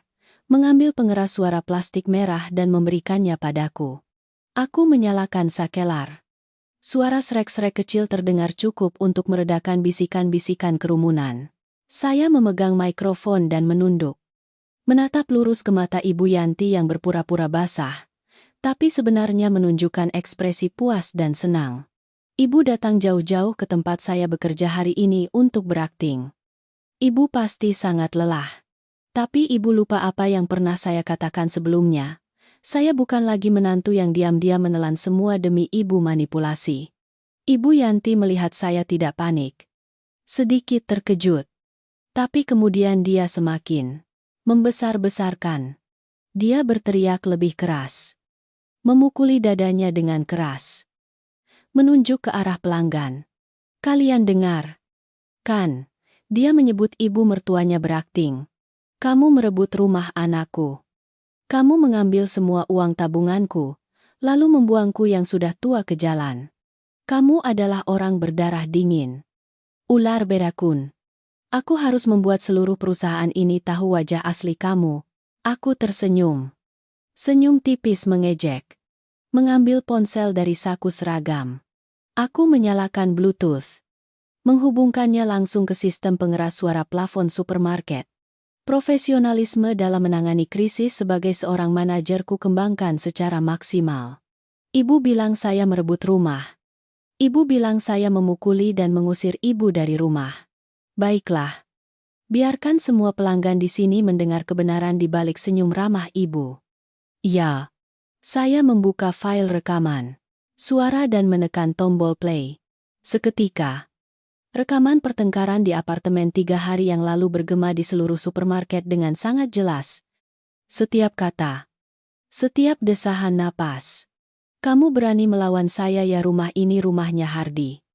Perempuan baru kemarin sore sudah berani menuntut kemandirian ekonomi. Gaji Hardi 8 juta saya pegang. Sekarang kamu serahkan juga kartu 25 juta kamu biar saya satukan jadi satu. Suara Ibu Yanti yang tajam dan melengking bergema. Menghancurkan gambaran nenek tua yang lemah. Jangan kasih. Pergi sana. Usir dia, Hardy. Buka pintu mobil dan usir dia. Biar dia mati kedinginan di jalan. Lihat apa dia bisa mengubah sikapnya yang kurang ajar itu. Suara Ibu Yanti menggeram tanpa kasih sayang di jalan raya. Rekaman suara berakhir dengan suara benturan keras ketika Ibu Yanti membanting dan memecahkan 5 gelang giok pusaka saya. Seluruh supermarket terdiam. Ibu-ibu rumah tangga yang tadi menunjuk-nunjuk dan menghakimiku kini ternganga. Menoleh ke arah Ibu Yanti dengan tatapan terkejut bercampur jijik yang mendalam. Kerumunan langsung berbalik opini. Ya Tuhan. Memaksa menantu menyerahkan kartu gaji untuk melunasi utang, judi anak bungsunya. Ya mengusir menantu dari mobil di tengah malam di jalan raya. Lalu menghancurkan barang-barangnya. Ibu mertua macam ini adalah iblis. Bukan. Manusia. Sangat menyebalkan sekali. Hampir saja kita tertipu olehnya. Wajah Ibu Yanti dari merah berubah pucat pasi. Bibirnya gemetar. Dia tidak menyangka aku akan menyimpan bukti dan berani membuka aib di siang bolong seperti ini. Rasa malu yang luar biasa membuatnya bangkit dengan susah payah. Tergagap-gagap berusaha menutupi kesalahannya. Kamu menggunakan kecerdasan buatan untuk menggabungkan suara saya. Kamu memfitnah. Ya Tuhan. Orang-orang. Dia memfitnah. Cukup. Saya berteriak keras melalui pengeras suara. Suara saya setajam baja. Menekan suara Ibu Yanti yang melengking. Saya mengeluarkan selembar fotokopi mutasi rekening bank dengan stempel merah segar dari tumpukan dokumen di meja kasir. Mengibaskannya di depan kerumunan. Ini adalah mutasi rekening yang membuktikan 70% dari uang muka dan cicilan rumah itu berasal dari penghasilan saya. Dan ini adalah kwitansi. Saya baru saja memaksa Hardy untuk mentransfer 15 juta rupiah sebagai ganti rugi atas perusakan properti pribadi. Dengarkan baik-baik. Saya sudah mengajukan gugatan cerai. Pengadilan akan memutuskan dengan jelas. Ibu tidak bisa merebut uang saya untuk membiayai anak laki-laki ibu yang suka berjudi. Jadi ibu datang ke sini dengan rendah diri menggunakan label ibu mertua untuk mencemarkan nama baik. Merusak pekerjaan saya. Dan memaksa saya untuk menarik gugatan. Kan? Ibu Yanti gemetar. Mundur beberapa langkah. Tidak bisa berdiri tegak. Sifat kasar dan suka mengamuknya telah sepenuhnya hancur di hadapan bukti yang kuat dan ketegasan mutlak dari menantu yang pernah diremehkannya. Aku mengeluarkan walkie-talkie dari pinggangku. Menekan tombol. Suaraku tenang dan jelas. Petugas keamanan pintu utama. Harap diperhatikan. Ada objek yang mengganggu ketertiban umum di area kasir. Mohon bapak-bapak bantu mengeluarkan objek tersebut. Jika objek masih berkeras melawan, mohon langsung hubungi polisi setempat untuk membuat laporan atas tindakan mengganggu ketertiban umum dan pencemaran nama baik orang lain.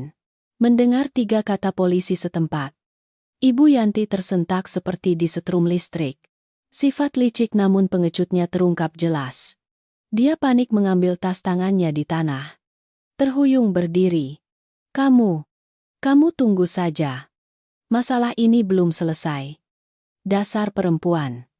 Dia mendesis melalui giginya. Tapi kakinya bergerak mundur. Berusaha menghindari tatapan jijik dari puluhan orang di sekelilingnya. Saya berdiri tegak dengan tangan terlipat. Membalas dengan senyum tipis penuh tantangan. Saya selalu siap menunggu seluruh keluarga ibu di pengadilan. Sampai jumpa. Ibu. Ibu Yanti berlari tergesa-gesa keluar dari pintu kaca supermarket. Menghilang ke dalam keramaian jalan raya yang sibuk. Seperti bayangan yang melarikan diri dari cahaya. Ketika bayangan Ibu Yanti benar-benar menghilang, saya baru perlahan mematikan pengeras suara. Berbalik ke arah pelanggan dan karyawan.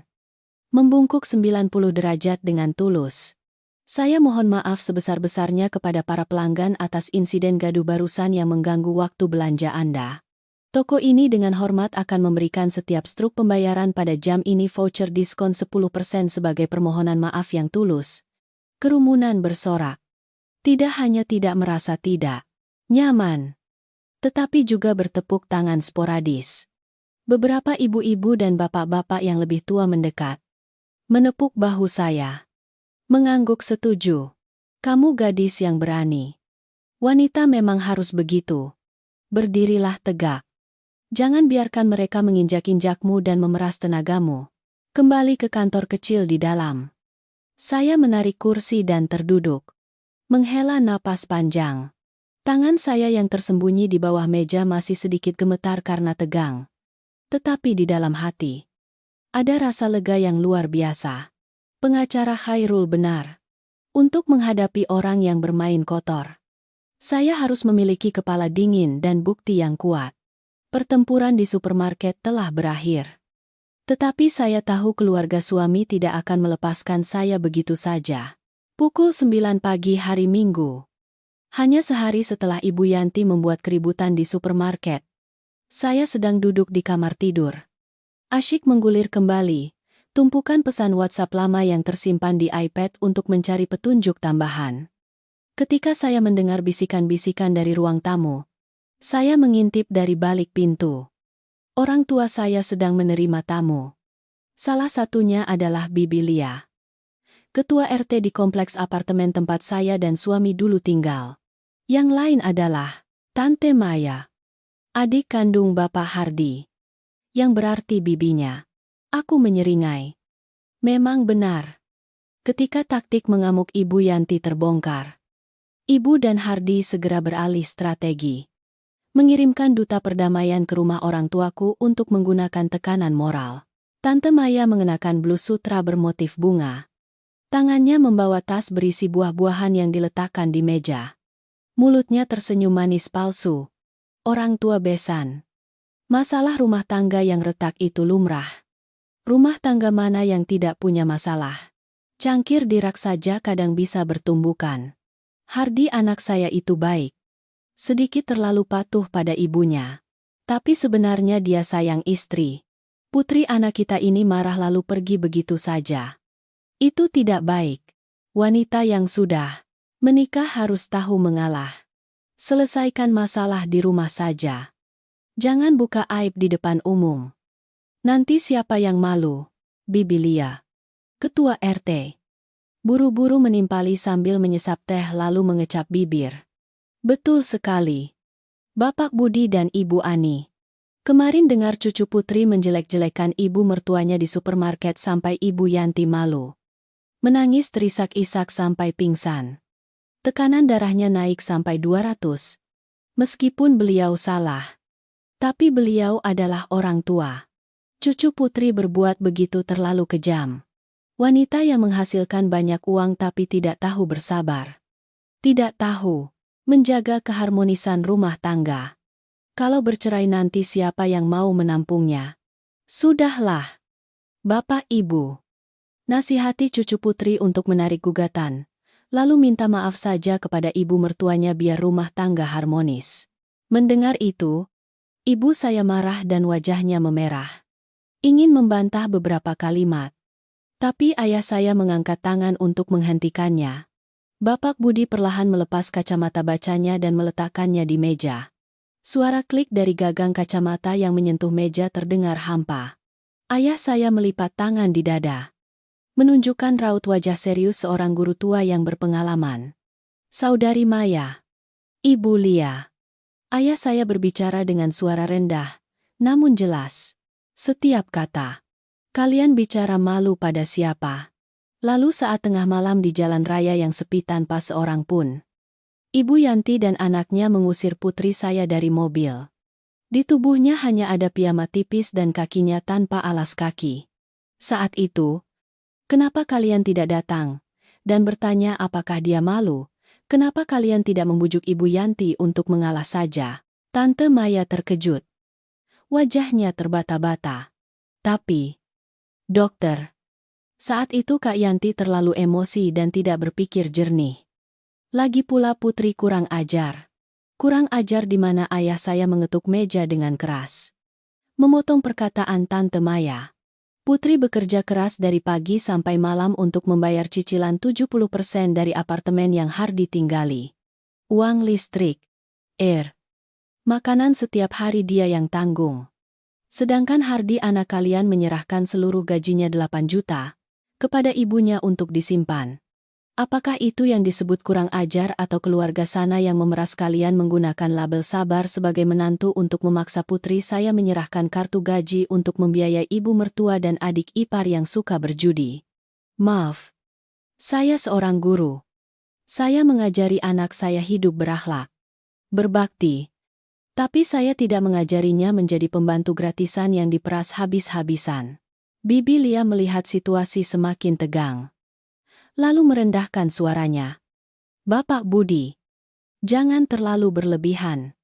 Ibu Yanti juga hanya ingin menyimpan uang tabungan untuk kedua anak itu. Ayah saya menyeringai dingin, mengulurkan tangan menuangkan air ke cangkir teh kedua tamu yang tidak diundang itu.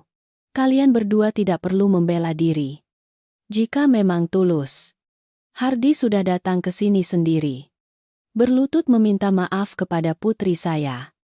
Bukannya bersembunyi di balik rok ibunya. Menggunakan mulut kalian untuk mengancam dengan alasan moralitas yang tidak masuk akal. Suami istri menyelesaikan masalah di rumah itu ketika keduanya saling menganggap manusia. Tapi ketika sudah saling menganggap sebagai alat pencari uang yang sudah habis nilai gunanya lalu ditendang ke jalan, maka biarlah pengadilan yang memutuskan. Saya menyatakan dengan tegas. Saya sepenuhnya mendukung putri saya untuk bercerai. Kalian berdua setelah minum teh ini, silakan bawa pulang tas buah-buahan itu. Mulai sekarang, rumah saya tidak menerima tamu dari pihak sana lagi. Ditampar muka oleh ayah dengan logika yang tajam dan diusir secara halus. Tante Maya dan Bibi Lia wajahnya memerah padam. Keduanya berdiri dengan canggung, memegang tas buah-buahan, menggumamkan beberapa kalimat tidak tahu diri, lalu langsung kabur. Saya berdiri di kamar, mendekap dada, bersandar di pintu. Air mata tiba-tiba mengalir. Bukan karena sedih, melainkan karena bahagia dan bersyukur. Kata-kata ayah seperti perisai paling kokoh yang melindungiku dari racun-racun opini publik dan kemunafikan. Tepat saat itu, ponselku bergetar. Nama pengacara Khairul muncul di layar. Aku buru-buru menyeka air mata. Berdeham lalu mengangkat telepon. Halo. Bapak Khairul. Suara Khairul di ujung telepon terdengar bersemangat bercampur ketajaman seorang pemburu yang baru saja menangkap mangsa besar. Putri. Kabar baik sekali. Nona ingat saya pernah bilang pengadilan bisa menerapkan langkah pengumpulan bukti. Kan? Melalui jaringan profesional. Saya berhasil mendapatkan mutasi rekening bank sementara Ibu Yanti dan Tono selama 2 tahun terakhir. Apa yang kita curigai sepenuhnya benar. Jantungku berdebar kencang. Anda jelaskan lebih lanjut. Selama 24 bulan terakhir, setiap kali Nona mentransfer uang biaya hidup atau uang lebih kepada Ibu Yanti, sejumlah 10 hingga 20 juta rupiah. Maka keesokan harinya, kadang hanya beberapa jam kemudian, uang itu langsung ditransfer ke rekening Tono. Puncaknya adalah 6 bulan lalu ketika Nona memberikan 150 juta rupiah kepada Ibu Yanti. Katanya uang untuk persiapan melahirkan. Nona ingat transaksi itu. Aku menggertakkan gigi dengan marah. Ingat, dia berjanji akan menyimpannya di tabungan atas nama kami berdua. Saat itu saya percaya padanya. Jadi saya berikan semua. Tepat pada hari itu, Khairul berkata dengan tegas. Ibu Yanti telah mentransfer 145 juta rupiah ke rekening sebuah showroom mobil bekas di daerah Long Bien. Atas nama pembeli adalah Tono. Lebih parah lagi. Dalam sebulan terakhir ada serangkaian transaksi transfer uang dari rekening Ibu Yanti ke 3 rekening pribadi orang asing. Dengan keterangan Tono membayar utang, Nona ditipu. Putri, dia tidak hanya memeras, tetapi dia juga menggunakan uang hasil keringat Nona untuk membeli mobil dan melunasi utang judi anak bungsunya secara sistematis. Kenyataan yang terungkap telanjang membuat punggungku merinding dingin. Rasa jijik menjalar hingga ke tenggorokan. Padahal di mulutnya selalu gembar-gembor akan menyimpan uang untuk masa depan kedua anak itu. Padahal Hardi, suamiku, Juga menutup mata dan membiarkan ibunya mencuri uang istrinya. Bapak Khairul. Suaraku dingin tanpa sedikit pun emosi. Tolong kemas semua bukti itu menjadi berkas resmi dan kirimkan ke pengadilan. Saya tidak hanya ingin bercerai. Saya ingin dia memuntahkan setiap sen. Jika tidak bisa membayar, saya akan mengajukan laporan penipuan dan penggelapan aset. Saya sudah siap. Khairul menjawab singkat. Keluarga itu baru saja dipermalukan di supermarket. Sekarang mereka akan menerima bom hukum ini. Mereka tidak akan tinggal diam. Nona hati-hati. Adik ipar Nona itu penjudi putus asa. Dia bisa berbuat nekat. Mari kita lihat apa lagi yang akan mereka lakukan. Siapa yang berani berbuat nekat? Dia akan masuk penjara. Saya menutup telepon. Menggenggam erat ponsel di tangan. Cahaya dari luar jendela menyinari ruangan dengan cerah. Membakar. Sedikit sisa-sisa keterikatan pada pernikahan yang busuk ini. Rabu sore. 3 hari setelah para tamu tak diundang diusir oleh ayah saya dari rumah. Jakarta tiba-tiba diguyur hujan deras yang kabut. Saya baru saja menyerahkan shift di supermarket. Berniat memanggil taksi untuk pulang. Ketika ponsel saya terus bergetar. 4 panggilan tak terjawab dari nomor yang tidak dikenal. Pada panggilan kelima, saya mengerutkan kening dan menjawab. Putri, ini aku. Jangan tutup telepon. Aku mohon padamu. Suara Hardi di ujung telepon. Serak karena panik. Tidak ada lagi nada merendahkan atau kesombongan. Juga tidak ada lagi kekejaman orang yang tega mengusir istrinya dari mobil di tengah malam. Ada apa antara kita? Selain masalah perceraian, apalagi yang perlu dibicarakan? Saya menjawab dengan suara dingin. Aku sedang berdiri di bawah atap di seberang supermarketmu. Hujan deras sekali. Aku basah kuyup. Putri, keluarlah temui aku 5 menit saja. Aku mohon padamu. Ini masalah nyawa. Aku sudah tidak punya cara lain. Jadi aku terpaksa mengandalkanmu. Aku mengerutkan kening. Berniat menolak. Tapi naluri hati-hati memberitahuku untuk melihat. Sandiwara apalagi yang akan mereka mainkan. Aku membuka payung. Melangkah menerobos hujan deras menuju kafe di seberang. Begitu mendorong pintu masuk. Saya tertegun selama beberapa detik. Hardi meringkuk di sudut kafe. Penampilannya menyedihkan luar biasa. Kemeja basahnya menempel erat di tubuhnya. Rambutnya acak-acakan. Matanya cekung dengan urat merah yang jelas. Belum genap seminggu berpisah. Tetapi dia sudah terlihat hancur seperti tunawisma. Melihat saya, Hardi melompat seperti pegas. Dengan canggung menarik kursi. Putri, duduklah. Pakaianmu basah tidak? Langsung ke intinya saja. Saya tidak punya waktu untuk berakting drama romantis dengan Anda. Saya melipat payung. Duduk di kursi, tapi tetap menjaga jarak defensif. Hardi menelan ludah. Kedua tangannya meremas tisu di meja. Dia menyatukan tangan. Suaranya gemetar. Putri, aku mohon padamu. Tolong Tono. Tolong juga keluarga ini. Ada apa dengan Tono? Bukankah dia baru saja dibelikan mobil baru oleh ibumu untuk pamer sindirku? Hardi terkejut sesaat. Karena tidak mengerti mengapa aku tahu tentang pembelian mobil itu. Tetapi kepanikannya telah menguasai segalanya. Dia terisak. Tono ditangkap polisi kemarin malam. Dia menggadaikan mobil untuk berjudi. Setelah kalah telak, dia marah dan berkelahi. Memecahkan botol bir di kepala salah satu penjudi. Orang itu mengalami cedera kepala ringan dan sekarang dirawat di rumah sakit. Keluarga korban menuntut keras.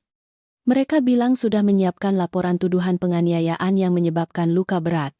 Kecuali keluarga kami membayar ganti rugi 150 juta rupiah. Besok, mereka baru mau menarik laporan. Kalau tidak, Tono pasti akan masuk penjara. Saya duduk diam dengan tangan terlipat di dada. Merasakan rasa pahit yang memuakkan menyelimuti. Jadi begitu. Kehabisan uang dan terpojok.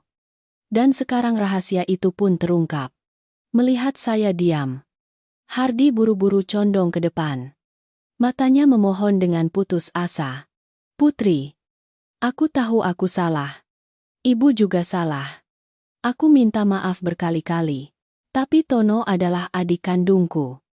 Darah dagingku sendiri. Aku tidak bisa melihatnya masuk penjara begitu saja.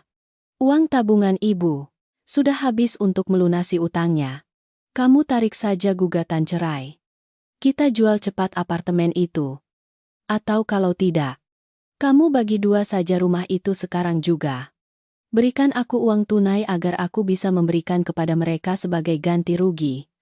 Anggap saja aku berutang padamu seumur hidup ini. Aku akan menjadi budak untuk melunasi utangku padamu. Sebuah tawa keluar dari tenggorokanku. Bukan tawa bahagia, melainkan tawa jijik yang mendalam. Aku tertawa sampai air mata menetes. Hardi terhuyung. Kamu menertawakan apa? Aku menggebrak meja dengan keras. Menegaskan setiap kata. Tawaku meredup. Digantikan oleh kedinginan seperti es. Aku menertawakan kehinaanmu. Hardi, kamu bicara tentang darah daging dan tidak bisa meninggalkan begitu saja. Lalu malam itu, pukul 1 pagi di jalan raya. Ketika kamu sendiri yang membuka kunci pintu dan memaksaku turun dari mobil. Apakah kamu menganggapku istrimu? Saat aku berjalan kaki tanpa alas kaki, berlumuran darah, meringkuk dalam piyama di tengah embun dingin. Apakah kamu menganggapku keluargamu? Atau saat itu kamu bersekongkol dengan ibumu, berencana menjebakku ke dalam maut hanya karena aku tidak mau menyerahkan kartu gaji untuk membiayai adikmu yang suka berjudi? Hardi menundukkan kepalanya dalam-dalam. Bibirnya bergerak-gerak tanpa bisa mengucapkan sepatah kata pun. Saya menunjuk langsung ke wajahnya, melampiaskan semua kemarahan yang terpendam. Anda bicara tentang menjual rumah, tentang membagi dua. Dengan hak apa Anda menuntut pembagian harta? Saya membungkuk punggung membayar cicilan. Selain itu, saya beritahu Anda kebenaran ini. 150 juta yang Anda mohon-mohon kepada saya sekarang adalah uang yang 6 bulan lalu saya berikan kepada ibu Anda untuk ditabung demi melahirkan anak. Tapi ibu Anda diam-diam memberikannya kepada Tono agar dia bisa membeli mobil untuk digadaikan dan berjudi. Uang hasil keringat saya. Kalian berdua, ibu dan anak, telah merampasnya secara terang-terangan. Sekarang Anda dengan tidak tahu malu datang ke sini.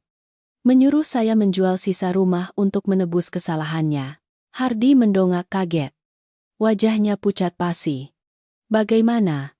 Bagaimana kamu tahu tentang uang mobil itu? Saya tidak hanya tahu. Pengacara saya sudah memegang semua mutasi rekening bank yang membuktikan adanya pengalihan aset oleh ibu Anda. Saya berkata dengan suara tajam. Memberikan pukulan telak. Semua bukti sudah diserahkan ke pengadilan. Anda pikir saya boneka yang bisa kalian peras kapan saja? Saya tegaskan kepada Anda. Tidak ada penarikan gugatan. Tidak ada pembagian dua rumah apapun. Tono melakukan kejahatan. Biarlah hukum yang menghukumnya. Para penjudi dan preman seperti dia masuk penjara adalah harga yang terlalu murah. Mengetahui tidak bisa menggoyahkanku. Topeng menyedihkan.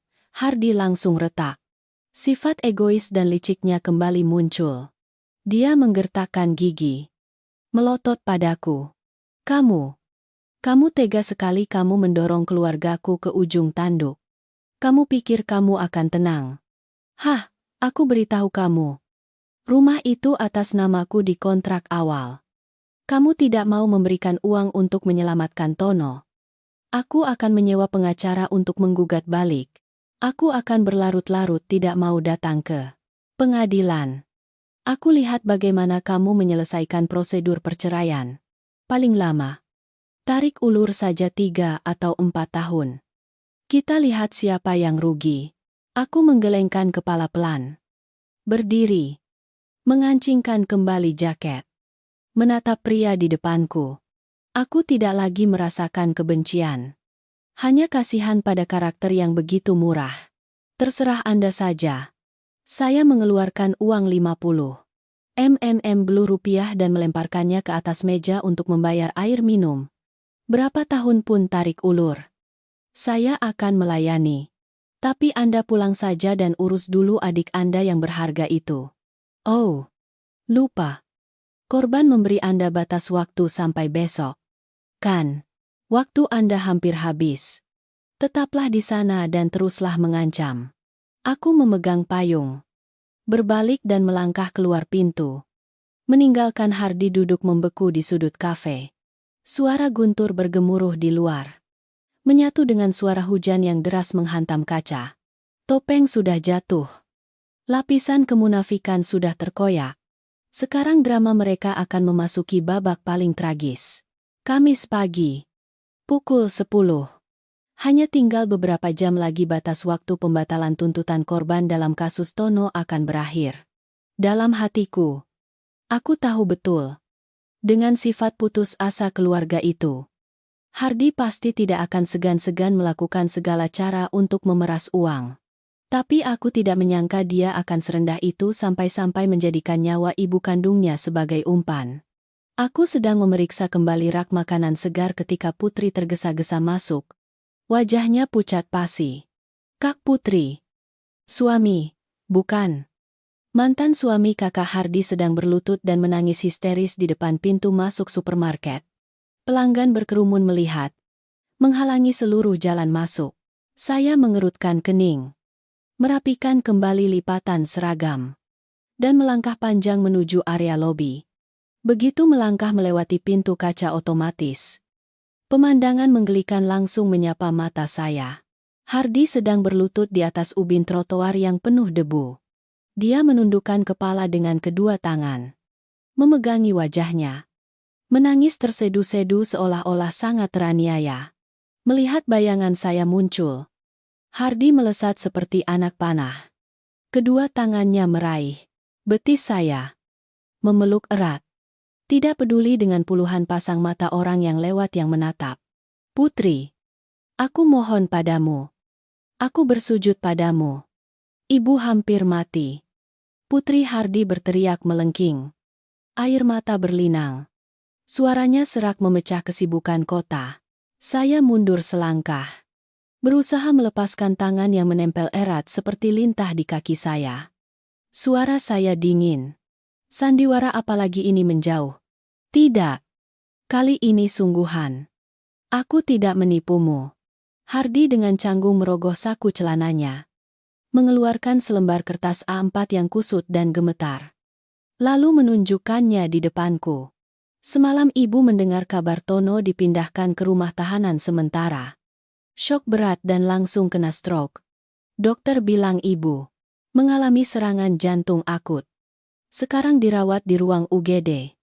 Harus segera dioperasi pemasangan ring. Biaya rumah sakit dan operasi mencapai ratusan juta. Putri, aku mohon padamu. Kasihanilah ibu. Bagaimanapun juga dia adalah ibu mertuamu. Selama 3 tahun ini kamu menandatangani surat kuasa kepadaku. Menggadaikan apartemen itu. Aku akan mengambil uangnya untuk menyelamatkan ibu. Anggap saja aku membeli bagianmu. Seumur hidup ini aku akan menjadi budak untuk melunasi utangku padamu. Kerumunan di sekitarnya mulai berbisik-bisik.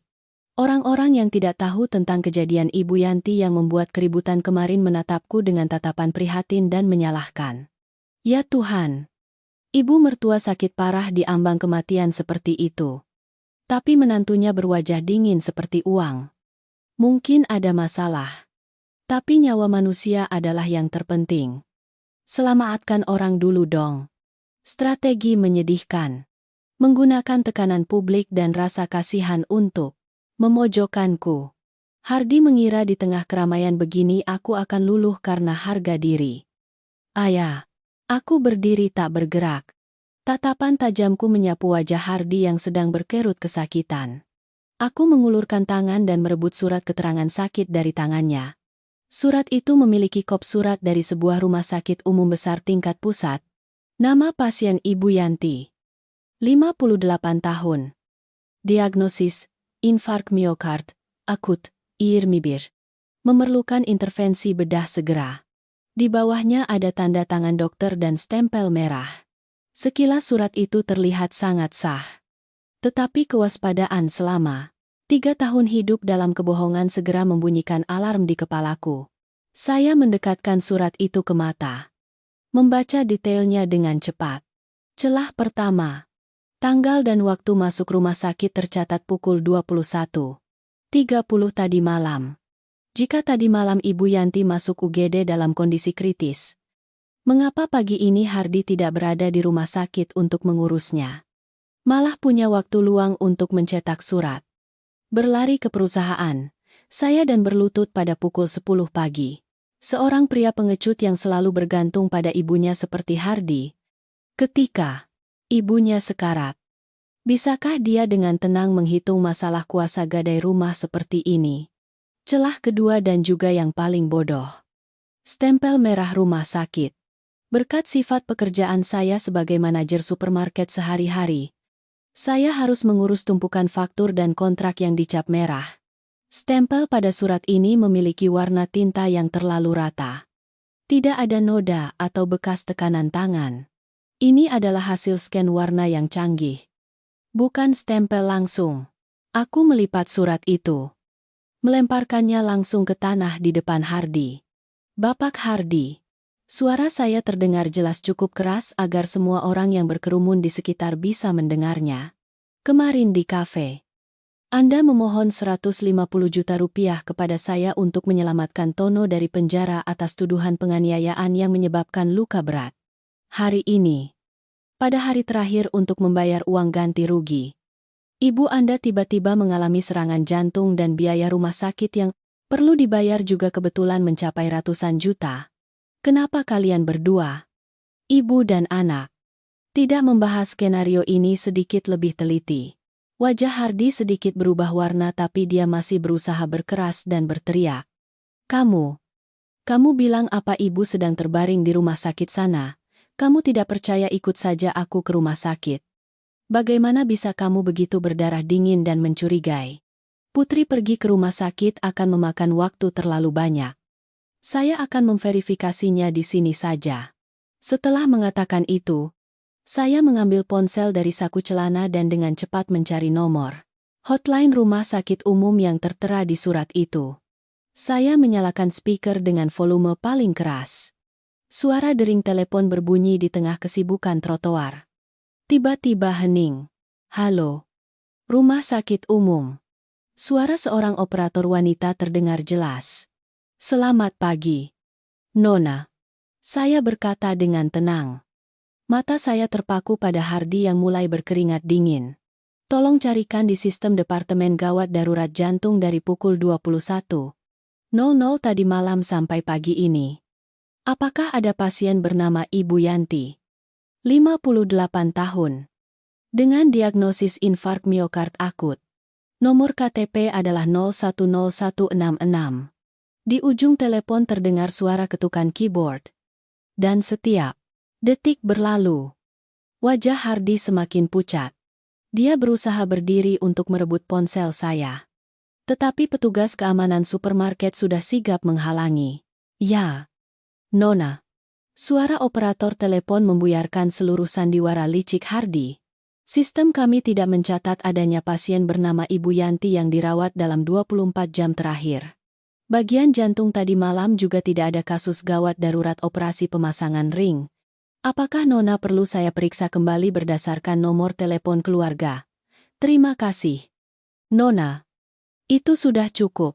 Saya menekan tombol matikan telepon. Memasukkan ponsel ke saku. Melipat tangan menatap orang yang sedang berlutut di tanah. Kerumunan di sekitar langsung menyadari. Bisikan-bisikan kasihan tadi berubah menjadi hujan kritik pedas. Bajingan itu berani mengutuk ibu kandungnya sendiri terkena serangan jantung untuk menipu uang istrinya. Ya, penipuan terang-terangan. Panggil polisi saja. Bu Topeng menyedihkan Hardi hancur berkeping-keping. Memperlihatkan sifat pengecut dan licik yang terpojok. Dia melompat berdiri. Tidak lagi menangis. Matanya memerah penuh dendam. Dia menunjuk langsung ke wajahku. Menggeram seperti binatang buas yang gila. Kamu mendorong keluargaku ke dalam kematian. Kamu adalah wanita kejam. Aku beritahu kamu. Kalau Tono harus masuk penjara, aku tidak akan membiarkanmu tenang. Rumah apartemen itu kalau aku tidak bisa mendapatkan uangnya. Kamu juga jangan harap bisa tinggal di sana. Aku akan membuat keributan sampai kamu kehilangan pekerjaan dan harga diri. Aku akan membuatmu hidup menderita. Saya tidak gentar sedikit pun. Hanya sedikit menyeringai jijik. Anda mengancam saya. Di depan begitu banyak saksi seperti ini. Ya baiklah. Mari kita lihat siapa yang akan masuk penjara selanjutnya. Saya berbalik ke arah kepala keamanan yang sedang berjaga. Bapak Hari, tolong Anda dan tim keamanan ajak orang ini keluar dari area bisnis supermarket. Jika dia masih berkeras masuk, langsung panggil polisi 113 atas tuduhan mengganggu ketertiban umum dan memalsukan dokumen serta stempel lembaga medis. Mendengar kata memalsukan stempel, Hardi tersentak. Sifat pengecut seorang pegawai rendahan kembali terlihat jelas. Dia mundur beberapa langkah. Buru-buru, membungkuk memungut surat keterangan sakit palsu itu. Meremasnya. Dan menyimpannya di saku untuk menghilangkan jejak. Lalu berbalik dan lari terbirit-birit menuju sepeda motor yang terparkir di pinggir jalan. Melihat penampilan Hardi yang menyedihkan dan berkeringat deras. Mantan suami yang pernah berbagi ranjang denganku. Hatiku tidak lagi merasakan sedikit pun rasa kasihan. Hanya ada kekosongan dan ketegasan yang mutlak. Sandiwara kejam itu telah berakhir. Hukum dan keadilan pada akhirnya akan membersihkan sampah-sampah yang mereka ciptakan. Jumat pagi. Sehari setelah sandiwara serangan jantung palsu Hardi terbongkar olehku, Tono secara resmi dipindahkan ke rumah tahanan menunggu tuntutan karena batas waktu pembatalan tuntutan telah berakhir. Pintu harapan terakhir untuk memeras uang dariku telah tertutup rapat. Aku kira keluarga itu akan menundukkan kepala mengurus kasus putra mereka. Tapi aku meremehkan kekejaman dan kebiasaan busuk. Ibu Yanti yang miskin mencari masalah. Pukul 9.30 pagi. Saya sedang membereskan dokumen di gudang ketika ponsel berdering. Ibu saya menelepon. Begitu saya mengangkat, suara ibu berteriak terisak-isak bercampur keributan. Putri, cepat ke ruang gawat darurat rumah sakit X. Nak ayah tiba-tiba kena hipertensi dan pingsan. Telingaku berdenging. Pulpen di tanganku jatuh kelata ke lantai. Ibu. Ayah kenapa tadi pagi ayah masih sehat? Kok. Wanita gila itu. Ibu Yanti dia menyewa beberapa wanita. Pedagang ikan datang ke gerbang sekolah menengah pertama ayahmu. Mereka membentangkan spanduk besar berwarna merah terang bertuliskan, Guru Budi mengajari putrinya merampas harta dan memukuli ibu mertua. Ayahmu sedang berolahraga. Kebetulan lewat dan melihat mantan murid serta rekan kerjanya berkerumun menunjuk-nunjuk. Ayahmu sangat sakit hati sampai tekanan darahnya naik dan pingsan. Rasa tercekat pahit meluap hingga ke tenggorokan. Mencekik napas saya. Saya berlari kalang kabut keluar dari supermarket. Buru-buru naik taksi. Di dalam taksi, tangan saya gemetar menelepon pengacara Khairul. Saya tidak menangis. Tapi gigi saya terkancing erat hingga bibir saya berdarah. 15 menit kemudian, saya berlari masuk ke ruang gawat darurat. Bau obat antiseptik menusuk hidung. Ayah saya terbaring di ranjang rumah sakit yang putih bersih. Selang. Infus tertancap di punggung tangannya yang kurus. Wajahnya pucat pasi. Matanya terpejam lelah. Ibu saya duduk meringkuk di tepi ranjang. Matanya merah bengkak. Mendengar suara langkah kaki. Ayah saya perlahan membuka mata. Melihat saya. Beliau memanggil dengan lemah. Putri. Saya menerjang. Berlutut di samping ranjang. Menggenggam erat tangan ayah yang dingin. Untuk pertama kalinya sejak malam diusir dari rumah. Saya menangis. Air mata membasahi spray. Ayah. Saya minta maaf. Ini salah saya tidak menyelesaikan masalah ini lebih awal sehingga mereka menyakiti ayah dan ibu. Saya anak durhaka. Ayah saya mengangguk pelan. Beliau menarik tangannya. Dengan gemetar mengelus rambut saya. Air mata keruh dari seorang ayah tua. Seorang guru, yang seumur hidupnya hidup bersih dan terhormat. Menetes di pipinya yang keriput karena dipermalukan. Bukan salahmu. Ayah tidak apa-apa. Ayah hanya menangis karena kasihan padamu. Putri ayah yang baik dan bermartabat seperti ini harus hidup 3 tahun dengan sekumpulan ular berbisa. Ayah sangat sedih. Nak, setiap perkataan ayah seperti ribuan pisau menusuk hatiku. Sekaligus membakar sedikit belas kasihan terakhir yang tersisa. Aku berdiri tegak. Menyeka air mata. Mataku kini hanya menyisakan api kemarahan yang membara. Aku ini kambing hitam keluarga mereka. Mereka mengganggu hartaku. Aku gunakan hukum. Tapi mereka mengganggu kehormatan dan nyawa ayah yang paling kucintai. Aku akan membuat mereka tahu berapa harga dari kekejaman itu. Tepat saat itu, pengacara Khairul masuk ke ruang rawat inap. Dia mengenakan setelan jas hitam yang rapi. Di tangannya ada setumpuk dokumen.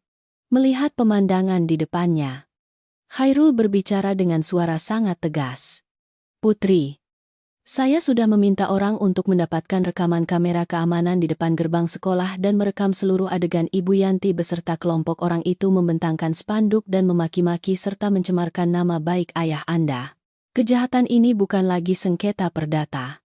Ini adalah tindakan penghinaan terhadap orang lain menurut pasal 155 dan mengganggu ketertiban umum menurut pasal 318 KUHP. Bapak Khairul. Aku menggertakkan gigi setiap kata. Mendesis melalui gigiku. Saya ingin dia segera membayar harga atas perbuatannya. Jangan tunda sedetik pun. Saya sudah menyiapkan laporan pengaduan tindak pidana darurat. Khairul menyerahkan selembar kertas di depanku. Nona tanda tangani di sini. Kita akan langsung menyerahkan ke kantor polisi setempat di tempat kejadian. Dengan bukti video yang jelas dan rekam medis gawat darurat ayah Anda sebagai akibat langsung dari tindakan ibu itu. Pihak penyidik harus segera bertindak. Saya menandatangani nama saya dengan cepat di lembar laporan. Tulisan tangan saya tajam menembus kertas di bawahnya. Sore hari itu, di kantor polisi, Ibu Yanti sedang duduk bersila di kursi. Mulutnya masih mengoceh memaki-maki dengan beberapa wanita yang disewa bersamanya. Dia mengira setelah membuat keributan lalu pulang, masalah akan selesai. Tidak menyangka akan dijemput paksa oleh aparat penegak hukum ke kantor polisi. Melihat saya dan Khairul masuk bersama penyidik, Ibu Yanti melompat berdiri, menunjuk wajah saya dan menjerit. Kamu berani menghasut polisi untuk menangkap ibu mertua? Ya, aku beritahu kamu. Aku tidak melakukan kesalahan apapun. Ayahmu mengajarimu merebut rumahku. Jadi aku datang ke sekolah untuk mempermalukannya agar orang-orang tahu. Plak petugas penyidik membanting berkas ke meja. Membentak keras. Ibu Yanti, ini adalah kantor polisi. Ibu diminta duduk dan menjaga ketertiban. Apakah ibu tahu tindakan berkumpulnya orang banyak? Membentangkan spanduk. Menghina orang lain di lembaga pendidikan telah melanggar hukum pidana. Ibu Yanti sedikit terkejut tapi tetap membantah. Hukum apa polisi harus melindungi rakyat miskin? Menantu saya merebut rumah saya. Dia mendorong anak saya ke ujung tanduk. Saya marah. Jadi saya mencari keadilan. Khairul melangkah maju. Dengan sikap tenang. Suaranya yang tegas bergema di ruang jaga. Petugas. Ini adalah flash disk berisi bukti video Ibu Yanti memfitnah dan mencemarkan nama baik klien saya dan ayah kandungnya. Bersamaan dengan ini, adalah rekam medis gawat darurat Bapak Budi. Korban langsung dari tindakan penghinaan Ibu Yanti. Selain itu, kami secara resmi melampirkan salinan bukti bahwa Ibu Yanti telah melakukan pengalihan aset dan menggelapkan 150 juta rupiah milik klien saya. Mendengar angka 150 juta dan pengalihan aset, wajah Ibu Yanti langsung pucat pasi. Kakinya mulai gemetar. Petugas polisi membuka berkas. Membaca sekilas. lalu menatap lurus ke arah Ibu Yanti. Suaranya tegas. Dengan bukti-bukti ini, unit reskrim memutuskan untuk menahan Ibu Yanti selama 5 hari untuk memperjelas tindakan mengganggu ketertiban umum dan mencemarkan nama baik orang lain. Selama waktu ini, kami akan memperkuat berkas untuk mempertimbangkan penuntutan pidana. Selain itu, atas permintaan dari pihak pengacara, kami menerapkan tindakan pencegahan untuk melarang Ibu Yanti menghubungi atau mengganggu keluarga Nona Putri dalam bentuk apapun.